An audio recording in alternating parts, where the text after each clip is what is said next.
आज हम इतिहास के एक बहुत गंभीर और जरूरी पन्ने को पलट रहे हैं। नाजीवाद यानी नाजिज्म और हिटलर का सत्ता में आना। हमारे पास कई सोर्सेज हैं, कुछ लेख, कुछ रिसर्च, और हम कोशिश करेंगे कि इसमें से सबसे जरूरी बातें आप तक पहुंचाएं।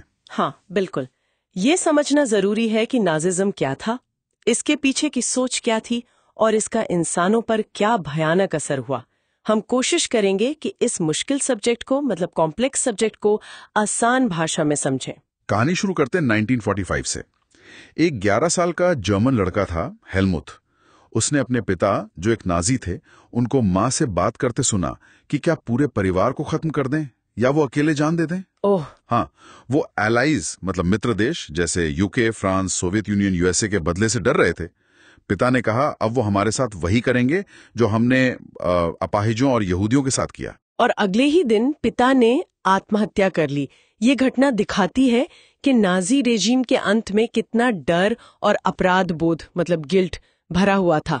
आज हम यही समझने की कोशिश करेंगे कि ये डर क्यों था, इसका आधार क्या था। तो मई 1945 में जर्मनी ने सरेंडर कर दिया। हिटलर और गोएबल्स ने तो अप्रैल 1945 में ही आत्महत्या कर ली थी। इसके बाद क्या हुआ? हिसाब किताब। बिल्कुल, हिसाब का वक्त। न्यूरेमबर्ग शहर में एक इंटरनेशनल मिलिट्री ट्राइब्यूनल यानी एक अंतर्राष्ट्रीय सैन्य अदालत बैठी। नाची नेताओं पर मुकदमे चले। मुख्य आरोप थे शांति के विरुद्ध अपराध यानी क्राइम्स अगेंस्ट पीस, युद्ध अपराध यानी वॉर क्राइम्स, और मानवता के विरुद्ध अपराध, क्राइम्स अगेंस्ट ह्यूमैनिटी। हाँ, क्राइम्स अगेंस्ट ह्यूमैनिटी, ये सबसे गंभीर था। और ये इसलिए क्योंकि जर्मनी ने एक तरह की जेनोसाइडल वॉर छेड़ी थी, है ना, जिसमें लाखों बेगुनाह लोग मारे गए। आंकड़े तो होश उड़ा देते हैं। करीब 6 मिलियन यहूदी, 2 लाख रोमा या जिप्सी, 1 मिलियन पॉलिश नागरिक, 70,000 जर्मन जो मेंटली या फिजिकली डिसेबल्ड थे, और न जाने कितने ही पॉलिटिकल अपोनेंट्स। और ये हत्याएं इंडस्ट्रियल तरीके से की गई, मतलब कारखानों की तरह। हाँ, जैसे ऑश्विट्ज जैसे कैंपों में गैस चेम्बर्स का इस्तेमाल करके, बहुत सिस्टमैटिक तरीके से। फिर भी देखिए, न्यूरेमबर्ग में सिर्फ 11 बड़े नाजीज को ही मौत की सजा मिली। शायद एलाई, मतलब वर्ल्ड वॉर 1 के बाद जैसी सख्ती नहीं दोहराना चाहते थे। अच्छा, तो यहीं से कहानी वर्ल्ड वॉर 1 के अंत पर जाती है। नवंबर 1918 जर्मनी हार गया था। फिर वाइमर शहर में एक नई डेमोक्रेटिक सरकार बनी, वाइमर रिपब्लिक। हाँ, एक नया संविधान बना, सबको वोट का अधिकार मिला, महिलाओं को भी, यूनिवर्सल सफरेज जिसे कहते हैं। लेकिन ये रिपब्लिक शुरू से ही मुश्किलों में था, खासकर 1919 की ट्रीटी ऑफ वर्साइज की वजह से, है ना। बिल्कुल, जर्मनी पर बहुत कठोर शर्तें थोपी गईं। उनकी कॉलोनीज छीन ली गईं, जमीन कम हो गई, रिसोर्सेज चले गए, जैसे 75% लोहा, 26% कोयला। सेना बहुत छोटी कर दी गई, डीमिलिटराइजेशन हुआ। और ऊपर से वॉर गिल्ट क्लॉज, मतलब युद्ध का सारा दोष जर्मनी पर, और भारी मुआवजा, रिपरेशंस, करीब 6 बिलियन पाउंड का। जाहिर है जर्मनी में बहुत गुस्सा था। लोग वाइमार रिपब्लिक को ही हार का जिम्मेदार मानते थे। उन्हें नवंबर क्रिमिनल्स कहते थे। लड़ाई का साइकोलॉजिकल असर भी था। सैनिकों का महिमा मंडन, अग्रेसिव मैस्कुलिनिटी पर जोर, ये सब माहौल बना रहा था। और राजनीतिक उथल-पुथल, पॉलिटिकल रेडिकलिज्म। हाँ, जैसे स्पार्टिकस्ट लीग जो कम्युनिस्ट थे, उन्होंने विद्रोह किया, जिसे दबा दिया गया। इससे कम्युनिस्ट्स और सोशलिस्ट्स में हमेशा के लिए फूट पड़ गई। फिर आया 1923 का आर्थिक संकट, हाइपर इन्फ्लेशन। ओह, वो नोटों वाली तस्वीरें, जब जर्मन मार्क इतना गिर गया कि $1 के बदले खरबों मार्क मिलते थे। लोग ठेला गाड़ी में नोट लेके जाते थे सामान खरीदने। हाँ, वही हालत बहुत खराब थी।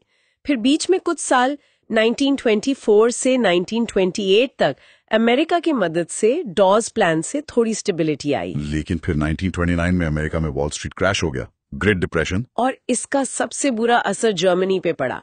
अनएम्प्लॉयमेंट बढ़कर 6 मिलियन तक पहुंच गया। मिडिल क्लास बर्बाद हो गई। लोगों का डेमोक्रेसी से भरोसा उठने लगा। वाइमर संविधान की कमजोरियां भी सामने आ गई। जैसी कि एक तो प्रोपोर्शनल रिप्रेजेंटेशन, इससे किसी एक पार्टी को बहुमत मिलना मुश्किल था, तो कमजोर कोalition गवर्नमेंट्स बनती थी। और फिर था आर्टिकल 48, जो राष्ट्रपति को आपातकाल में सारे अधिकार देता था। इसका बहुत मिसयूज हुआ। तो इसी खराब माहौल में हिटलर का उदय हुआ। हिटलर ऑस्ट्रिया में जन्मा, 1889 में, वर्ल्ड वॉर 1 में सैनिक था। हाँ, और हार और वर्साई संधि से बेहद नाराज था। 1919 में उसने एक छोटी सी जर्मन वर्कर्स पार्टी ज्वाइन की, जो बाद में नाजी पार्टी बनी। और ग्रेट डिप्रेशन के दौरान नाजी प्रोपेगेंडा ने लोगों को उम्मीद दिखाई। बिल्कुल, बेहतर भविष्य का वादा, मजबूत राष्ट्र, वर्साइल का बदला, सबको नौकरी। हिटलर एक जबरदस्त वक्ता था, पावरफुल स्पीकर था। 1932 तक नाजी पार्टी सबसे बड़ी पार्टी बन गई, 37% वोट मिले। उसकी रैलियां भी बहुत बड़ी होती थी, है ना? वो लाल झंडे जिन पर स्वस्तिका बना होता था, नाजी सलूट, एक नई तरह की पॉलिटिक्स थी। हाँ, उसे एक मसीहा, एक सेवियर की तरह पेश किया गया। लोगों को लगा कि यही उन्हें मुश्किलों से निकालेगा। और फिर 30 जनवरी 1933 को वो चांसलर बन गया। प्रेसिडेंट हिंडनबर्ग ने उसे नियुक्त किया। हाँ, और फिर लोकतंत्र का खात्मा बहुत तेजी से हुआ। फरवरी 1933 में राइक्सटैग मतलब संसद भवन में आग लग गई, जिसका इल्जाम कम्युनिस्ट पर लगाया गया। हाँ, और इसे बहाना बनाकर फायर डिक्री जारी किया गया। इसने सारे सिविल राइट्स सस्पेंड कर दिए, बोलने की आजादी, प्रेस की आजादी, सब खत्म। और फिर मार्च 1933 में एनेबलिंग एक्ट। हाँ, एनेबलिंग एक्ट ने सारी लेजिस्लेटिव पावर्स हिटलर की कैबिनेट को दे दी। मतलब फख्तेकारी, तानाशाही, डिक्टेटरशिप आ गई। नाजी पार्टी को छोड़कर सभी पॉलिटिकल पार्टीज और ट्रेड यूनियंस पर बैन लग गया। फिर बनी वो दमनकारी संस्थाएं। हाँ, गेस्टापो, एसएस, एसडी। हाँ, गेस्टापो यानी गुप्त राज्य पुलिस, एसएस सुरक्षा दल और एसडी सुरक्षा सेवा। ये किसी को भी बिना मुकदमे के कॉन्सेंट्रेशन कैंप्स में भेज सकते थे, टॉर्चर कर सकते थे। ये सब नाजी विचारधारा, उनकी वर्ल्ड व्यू पर आधारित था। बिल्कुल, उनकी सोच रेशल हायरार्की पर आधारित थी, नस्लीय पदानुक्रम। सबसे ऊपर नॉर्डिक जर्मन आर्यंस, जिन्हें वो मास्टर रेस मानते थे, और सबसे नीचे यहूदी जूज, जिन्हें वो एक एंटी रेस, नस्ल का दुश्मन मानते थे। ये डार्विन और स्पेंसर के सर्वाइवल ऑफ द फिटेस्ट सिद्धांत का बहुत ही बिगड़ा हुआ ट्विस्टेड इंटरप्रिटेशन था। और लेबेंसरॉम का कॉन्सेप्ट, लिविंग स्पेस। मतलब पूर्वी यूरोप में फैलकर जर्मनों के लिए ज्यादा रहने की जगह हासिल करना। और इस प्रक्रिया में जो अवांछनीय या अनडिजायरेबल्स थे, उन्हें खत्म करना। अनडिजायरेबल्स में कौन कौन थे? जूस तो थे, साथ में रोमा, जिप्सीज, अश्वेत, ब्लैक्स, स्लाव्स जैसे रशियंस, पोल्स और यहाँ तक कि वो जर्मन भी जो शारीरिक या मानसिक रूप से विकलांग थे या जिन्हें वो अशुद्ध मानते थे। यूथेनेजिया प्रोग्राम में हजारों विकलांग जर्मनों को मारा गया। यहूदियों पर जुल्म तो चरणों में हुआ है ना?